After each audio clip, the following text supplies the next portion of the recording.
আসসালামু আলাইকুম। আশা করি সবাই ভালো আছেন। আমাদের এটা ঐতিহ্যবাহী মানে একটা গ্রামের ভিতরে হাট।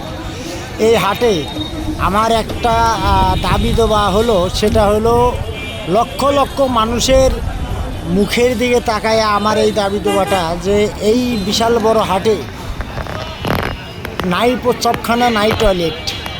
লক্ষ লক্ষ মানুষের যে এত দুর্ভোগ এই হাটে আসলে, তা আসলে যারা এই শিয়ালকর হাটটা করছেন তারাই জানে। তবে আমি আমার ইজাদ্দার মহোদয়কে বলবো, রবিউল ইসলাম ভাইকে, আপনি যত দ্রুতভাবে এই হাটে সরকারিভাবে এমপি মহোদয়ের সাথে যোগাযোগ করে দুইটা টয়লেট এবং দুইটা পেশাবখানার একটা অ্যারেঞ্জমেন্ট করেন দ্রুতভাবে। ভাই, আপনি অনেক সম্মানীয় ব্যক্তি, এমপি মহোদয়ের সাথে কথা বলে আপনি এই ব্যবস্থাটা নেন। কারণ লক্ষ লক্ষ মানুষ হাট বাজার করে, হাট বাজার এলাকার মধ্যে থাকলে আমাদের এলাকার উন্নয়ন হয়।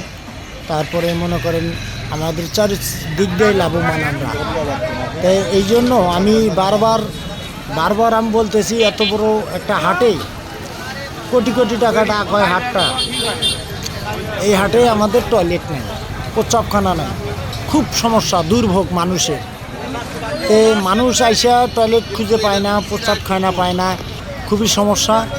তাই আমি আবারও বলবো ভাইকে যে, রবিউল ভাই, আপনি ইজাদ্দার, আপনার পক্ষ থেকে এমপি মহোদয়ের কাছে একটা আবেদন করবেন।